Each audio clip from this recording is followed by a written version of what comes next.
दिल थाम के बैठ जाइए क्योंकि अब इस पंडाल में होने वाली है बहुत ही जबरदस्त जुगलबंदी। जिन स्टेट्स में ऑपोजिशन की सरकारें एग्जिस्ट करती हैं वहां पर उन्हें काम भी नहीं करने दिया जाता।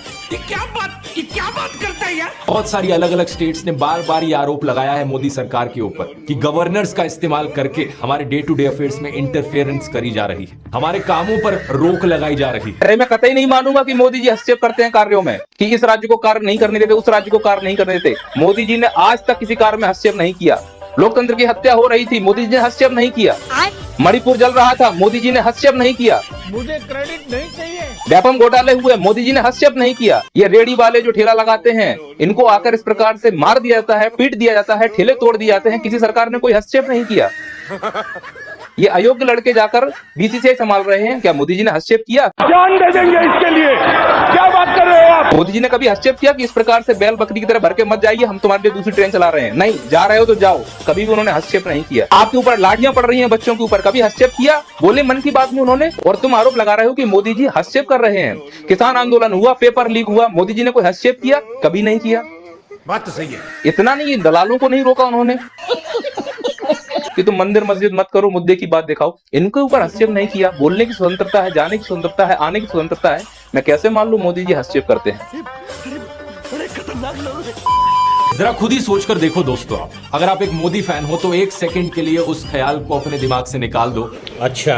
और सच्चे दिल से अपने आप से पूछकर देखो, अगर प्रधानमंत्री मोदी को सही में देश की चिंता होती, ठीक है, देशवासियों की चिंता होती, समझ गया, तो क्या वो ऐसी हरकतें करते? ऐसी बात कर रहे हो? मोदी जी लोकतंत्र में विश्वास नहीं करते। उन्होंने कहा है मदर ऑफ डेमोक्रेसी। लोकतंत्र में उनको पूरा विश्वास है। अगर मोदी जी को लोकतंत्र में विश्वास नहीं होता ना, तो ये पलटू राम कैसे एक पार्टी से दूसरे पार्टी में जा पाते? ये लोकतंत्र ही तो है, तुम्हें जहां चाहो वहां जाने की आजादी है। अजित पवार कैसे भ्रष्टाचार करके बीजेपी में आ सकते थे? ये लोकतंत्र की ही ताकत है।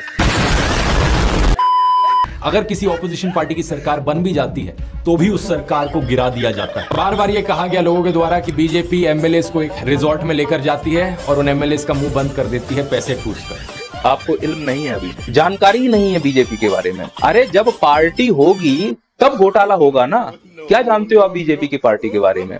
पहले इन घोटालेबाजों को देखिए। जितने भी आप चेहरे देख रहे हैं, इसमें 90% लोग घोटालेबाजों फंसे हुए हैं। लगभग सबके ऊपर कोई ना कोई आरोप है। ये गड़बड़े बाबा। इसमें से कई ऐसे चेहरे हैं जो घोटाला करके बैठे हुए हैं, जिनके ऊपर क्रिमिनल आरोप है।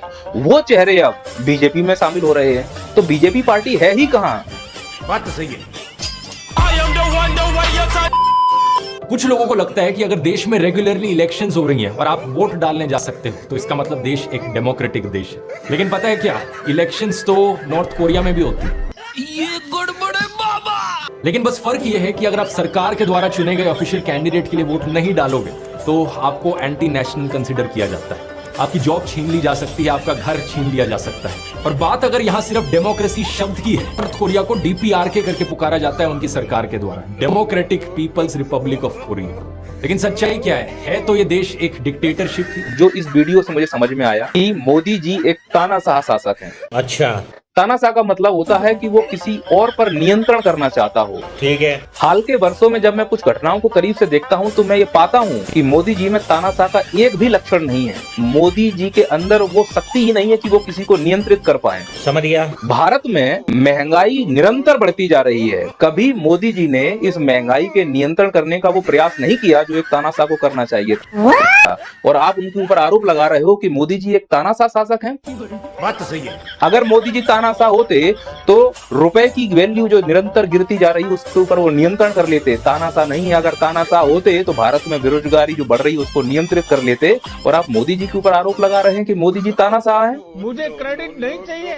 न्यूज लॉन्ड्री की 2 दिन पहले की इन्वेस्टिगेशन ने बताया कि ईडी का इस्तेमाल सिर्फ बाकी पार्टीज के खिलाफ नहीं किया जा रहा है बल्कि देश में कंपनीज के खिलाफ भी किया जा रहा है। कम से कम 23 ऐसी कंपनीज जिन्होंने आज तक बीजेपी को कोई पैसा नहीं डोनेट किया था, उनके ऊपर सेंट्रल एजेंसीज की रेड होती है और एक पैटर्न देखने को मिलता है। रेड के बाद वो कंपनीज करोड़ों रुपए डोनेट करती हैं बीजेपी को। तो क्या यहाँ पर इन कंपनीज को धमकाकर उनसे पैसा भी एक्सटॉर्ट किया जा रहा है? अब आप मोदी जी की नियत पर शक कर रहे हो। अरे ऐसे व्यक्ति के ऊपर शक मत करो, मोदी जी के व्यक्तित्व को समझने का प्रयास करिए। आप वो व्यक्ति कितना मन का साफ होगा जिसके मन में कोई बात ही नहीं है। कहां से रहे? मन की बात में सब लोगों को बता देते हैं कि मेरे मन में क्या चल रहा है। बात तो सही है। कुछ गधे ये समझ नहीं पा रहे हैं कि आज देश जिस स्थिति में है उसका पूरा मैं जिम्मेदार मोदी जी को मानता हूँ। मुझे क्रेडिट नहीं चाहिए। क्या हमारी इलेक्शंस फ्री और फेयर तरीके से हो रही हैं? यहाँ मीडिया का भी एक बड़ा इंपॉर्टेंट रोल आता है, लेकिन हमारे मीडिया में क्या देखने को मिल रहा है? देश की हर माँ ये चाहती है कि उसका बेटा प्रधानमंत्री मोदी जैसा बने और हर बेटा भी खुद को नरेंद्र मोदी से जोड़कर देखना चाहता है। मोदी जी के पास हर चीज का सॉल्यूशन है। पीएम मोदी जैसा कोई नहीं। मोदी ने न्यू इंडिया बनाया है। PM number 1। और अगर आपने इलेक्शंस में किसी ऑपोजिशन पार्टी को जिता दिया तो जनता को ही गालियां देना शुरू कर देंगे। और जनता ने राष्ट्रीय मुद्दों और बीजेपी को नकार दिया। जब हम वोट डालेंगे तो वोट इस चीज पर डालेंगे कि मुफ्त में कौन कौन सी चीज कहां पर लगी हुई है। साले का खोपड़ी तोड़ साले का। सत श्री अकाल गोदी मिली।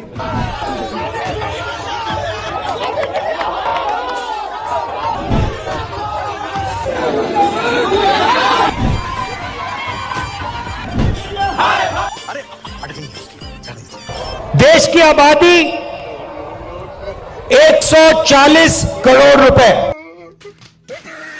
प्लीज सबर कराए सर